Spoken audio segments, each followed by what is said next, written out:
The Chaser Report is recorded on Gadigal land. Striving for mediocrity in a world of excellence. This is the Chaser Report. Hello and welcome to the Chaser Report with Dom and Charles. Hello, Charles. Some fantastic news from the careers front. It's so hard to find your next chapter in life, isn't it? When you leave a job, you might even have been, I don't know, the Prime Minister of Australia, but it's hard to get a gig. Unless apparently you're Scott Morrison, who's got a wonderful new job that leverages his greatest accomplishment during his time as Prime Minister. Oh, right. So he's got a job handing out wads of cash to Harvey Norman? That would be great if he was on the board of Harvey Norman. No, it's even better than that. We'll get into that in just a moment. So let's begin with Scott Morrison. Now, if regular listeners will know that it hasn't been an easy thing for him to try and find a gig. In fact, he stayed on as member for Cook for quite a long time. We heard that even PwC didn't want to give him a job due to, apparently, reputational concerns. Yes. But then he seems to have struck lucky, not so much from selling books about God, but in terms of parlaying AUKUS into gigs in the US involving lots of money and the military. And this one goes even further to one of his most famous moments in the House of Representatives when he brought in that lump of coal. Do you remember? Oh, yeah. Don't be scared of the coal. Yes, that's right. Don't fear it. Well, that set him up perfectly for a job in deep sea mining, Charles. Right. So, because remember at the time that he announced AUKUS, there was a conspiracy theory going around that he was basically spending $360 billion a year in order to ensure that he'd get some sort of post-prime ministerial job, right? Like there was a conspiracy theory that he knew he was so on the nose, he was so disliked by essentially everyone on the planet that he'd have to shell out a metric fuck ton of cash just to ensure that somebody, picked him up. Somebody like a new, I don't know, venture capital firm called Dyne, D-Y-N-E, with a fund set up to support explicitly, Charles, the strategic goals of AUKUS. So so it's actually just true. So it's just totally true. So the satire just came true. It's not a conspiracy, Charles. It's an alignment of interests and a leveraging of experience. And so the great thing about Dyne is it's not just about hypothetical submarines. It's about deep sea mining, and so this is what's going on. So they're going to find coal on the ocean floor. Sea coal. Sea coal. No, that's right. So look, it's not just sea coal. I don't know whether they can actually find coal at sea, but one of the things that they want to do is get high yield rare metals. So apparently, according to the Herald, the seafloor is estimated to hold trillions of dollars in rare metals needed in everything from renewable energy batteries to, guess what, weapons. This is true. So you know how Scott Morrison lives in the Shire? Yes. Like just down near Cronulla. Near the Cronulla beach. On the beach. Yeah. You and I go to the beach and we see, what, waves. Waves or maybe beautiful whales. Bit of fun, let's go and dig a hole with the kids. Bodyboarding. Yeah. Yeah. Shuddering at the image of our bodies in swimsuits. Or is that just me? Anyway, yes. What smart, innovative thinkers like Scott Morrison see the sea as is money. Yeah. They just look at and they go, that's $1 trillion worth. It's a vision. Let's strip mine it. It's the ability to look at an untouched chunk of ocean and go, how do we mine that? Yes. And that's the difference between the way you and I think and people who make lots of money on the boards of venture capital firms. That's why they're achievers. That's why they're strivers. Because they can see, they can look at pristine, the only pristine wilderness left on Earth and go, let's mine it. Exactly. And I think the term, Charles, if you remember, is it's being a lifter, not a leaner. Yes. And the great thing is that they're mining it, correct me if I'm wrong, but they're mining it, as I understand it, to create bombs, right? For weapons. Yes, that's right. Yeah. Right. So let's mine it, because the two things that we don't have in this world are, a strip-mined ocean and enough bombs. And also, it's a great business model, isn't it? Because then you need more, like, what do you do with bombs? You blow them up. Yeah, they're so you need to, they're single disposable. use. They're single use. That's right. Single-use armaments. Yeah. You can't stockpile them, really. No. Well, you can, but that's no fun. You got to actually let them what off. do environmentalists think of this? Like a lot. But Charles, I just want to pick you up on the strip mining. Yeah, you're not thinking, because to you it's a strip mine. To you it's a hole in the ground. Yes. But to oceanographers like James Cameron, it's a new Marianas Trench. Yes. Can you imagine James Cameron being the first person to shoot a new movie in the mine that's about to be dug? So look, I don't know how long this will take, But the problem is, Charles, that on land, let me just explain why they're mining the ocean. On land, reserves of precious metals are dominated by China, Russia, and Africa, places you can't really get into. Yep. And mining, it says here in the Herald article, tears through rainforest. Charles, won't you think of the rainforest that's being saved by this? Exactly. And look, I challenge any environmentalist to go down to the bottom of the ocean and lie in front of the underwater equivalent of a bulldozer. Yeah. They won't do it. They won't do it. They won't do it. And in fact, I imagine you could use a bomb to blow up a bit of the undersea to get the precious metals out. In that sense, it's it's a sort of closed chain, isn't it? Yes. It's almost renewable, really, till you run out of the metals. Now, apparently some countries have been arguing, Charles, for a global moratorium on deep sea mining until more is understood about the risks. That sounds like a wet idea, doesn't it? Yes. That sounds like a Canberra bubble idea to Wet me. liberals. ScoMo wouldn't go for that. No. Absolutely not. So how hands-on is Scott Morrison going to be in this job? He doesn't hold a hose. He doesn't mate. hold a hose, but does he Doesn't hold a mining a pickaxe? Pickaxe? A drill? A drill? Doesn't hold a drill. Look, I'm sure he's in the management role. I imagine he's got a lot of roles, though, in this company. Because I got a little idea, which yeah. is, I reckon, you know that Titan submersible that went down last year? You love the Titan submersible. Your favourite? Well, I don't know. Maybe he needs to go and have a bit of a... I'm just saying. Bit of a sticky maybe bit. we just build another one of those submersibles so that he could go down and inspect some of the areas to mine. Well, they've actually been doing this sort of thing. They invested in a treasure hunting firm called Odyssey, which is suing Mexico for billions over a failed attempt to mine in Mexico's waters. So you would need a submersible to go down and get the precious metals out, wouldn't you? I think Scott Morrison, I mean, with the Titan, you didn't have to hold a hose. It was all automatic. So you wouldn't have to do anything. You just has to sit there. I think he'd be good at that. Well, also the relationships in the Pacific is where it's going to happen. So a lot of these places they want to mine are in the usual places we exploit. Like you might recall that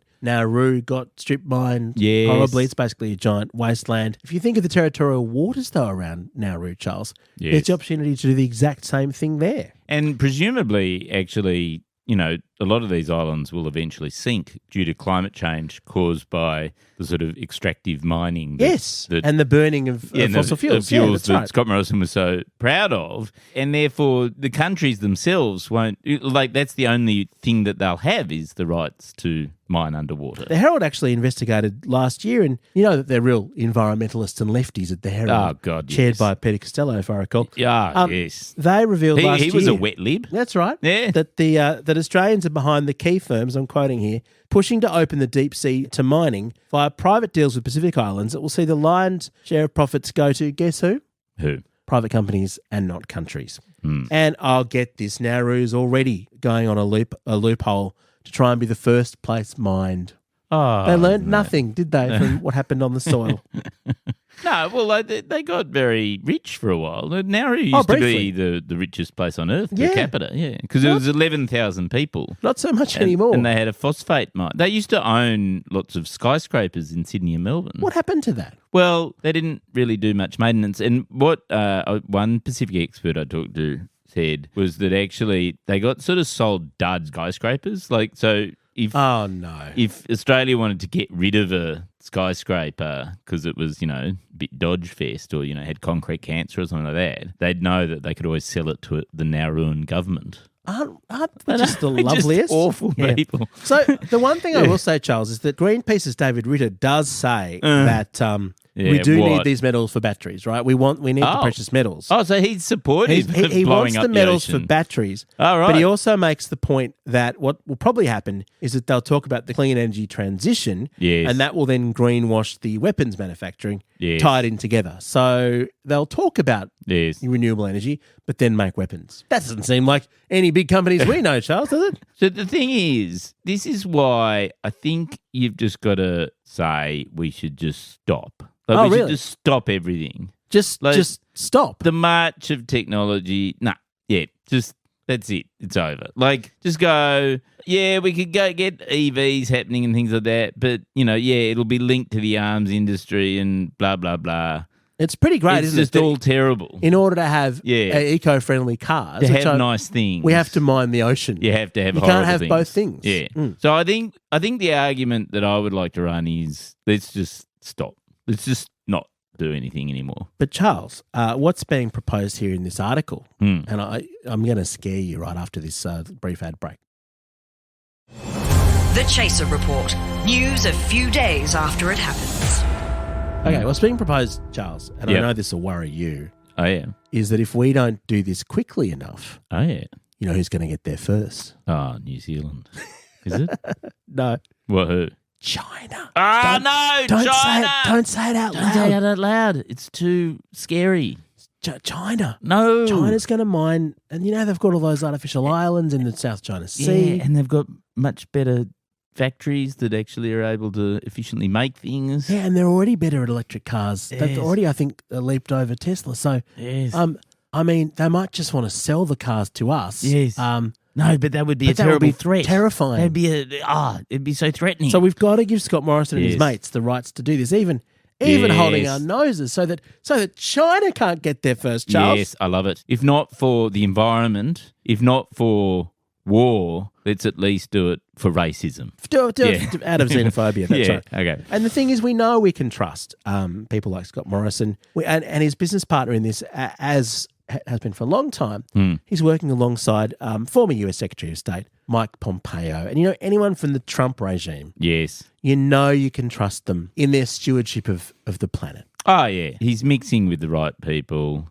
I think there is one sort of thing where you just go, I just have this slight suspicion that it's all a bit fanciful and that it may actually just be a deeply corrupt enterprise that never actually does anything because it's actually mostly about getting defense dollars from the US. What? And do you think they're not going to build this stuff? They're just not actually doing any of the mining. Like, they're just going to take public funds and spend it on, I don't know, their own salaries. Look, I know that would not be characteristic of Scott Morrison's legacy, but I'm just saying I think we can comfort ourselves with, you know, just the possibility that could happen. Charles, this is that they're just actually grifting off the... This isn't a submarine. Oh. This is an entirely different underwater hypothetical that may happen someday. Because my cynicism is merely based on the fact, and I think I've actually reported this on the podcast before, which is if you go to Lyndon Crosby, what's it, Crosby Texter's You had a great conspiracy theory website. It's all about how do you profit off AUKUS. Like, AUKUS is not there to defend Australia. AUKUS is there to create money opportunities for large private military contractors. And what you're saying is Scott Morrison has just come up with an idea that sounds AUKUS-y, and there happens to be $360 million lying around for AUKUS-y style projects at the moment. Right. And you don't really, I mean, nothing's ever going to be delivered in our lifetimes, so you don't really need to do anything for the money. You just need to sort of come up with a project that sounds blue sky and distant enough that your deliverables are sort of well after the time that you've retired. I mean, you say that, Charles, but debt. We could have debt in our lifetime, couldn't we? What? We could have debt for the $368 billion if we don't have it lying around. Well, I don't think anyone who's involved in getting AUKUS money is going to be in debt. They're going to have lots of profit. This is the thing, is that, I know that the Albanese government's delivered 2 balanced budgets now. Oh, yeah. But doesn't that just mean there's enormous potential to go? Like, it's like we've paid off our credit card. Yeah. Can't we go further into, I know we've still got national debt, but can't we go further into national debt to do this sort of stuff? Well, we can, but we're talking about... The Australian government can on behalf of all of us. Yeah. Can't we just get a credit card extension and put it... It's so you're like, saying that's the achievement? It's like when you ring the bank and get your credit card doubled and then go to the races. What I want to understand is why would we buy submarines when we could buy... I mean, imagine how much shit we could buy from Shine or Temu. Oh my gosh. With $368 billion. That's true. Like every item on that website is like $2. Like you know, dresses are $10 or, you know, T-shirts are $4. Charles, you make a very good point here. Has anyone checked the price of submarines on Temu? Can you imagine how cheap that is? We should have got them from Temu. It would be more than $100. There's not a chance. This could be the solution we've been wanting. All right. You're right. All right. Forget AUKUS. We're heading into the bright Temu future, Charles. Do we have to use Union Pay to buy it? Like, is it some sort of... Yeah, you've got to hand your credit card over to China. Yeah, right, okay. But I mean, look, earlier today I got a notification that someone based in Chengdu was trying to break into my email account Oh, anyway. really? So, yeah, hello, okay. Chengdu. Oh. So, I mean, if that's going to happen anyway, we might as well get some cheap shit out of it. Yeah. Okay. Look, I'm actually quite pleased with this episode because I think we've actually solved. Like, I think we've comforted ourselves that actually nothing's going to happen from all this horrible they'll just deep get sea money. mining. So actually, that is genuinely reassuring, Charles. Is that I haven't quite twigged that. Is that they won't actually get to do the mining; they'll just take the money. Yeah, they'll just take the money, which is less bad Yes. than taking the money and then doing the Yeah, I mining. mean, it is our money that they're taking. So it's But sort they're of, gonna take it anyway. It's a bit disappointing. But yes, exactly. Like, it's sort of like we've already lost our wallet. You know, it might as well go to not killing the environment rather than killing the Some environment. people might say that the best thing you could do for the ocean is put Scott Morrison in charge of mining it. Because then the one thing that we know that will happen is it won't end up being mined. How many jobs do you think he's got at this company? I'd love to see. We've got to get on the website and check it out. Head of finance. All right, so we're getting our subs from HR. Temu and we're putting Scott Morrison in charge of protecting the planet. I think we've made progress today, Charles. I feel we have. I think this is just have a good weekend, everyone, because just relax on your Temu $5 feed bag full of microplastics. I'm going to check it out. I think that's how we solve the AUKUS thing. Yep. No, it's as good as done, which is more than I can say for these mining. Our gears from road, we are part of the Iconoclast Industrial Complex. Catch you tomorrow. See ya.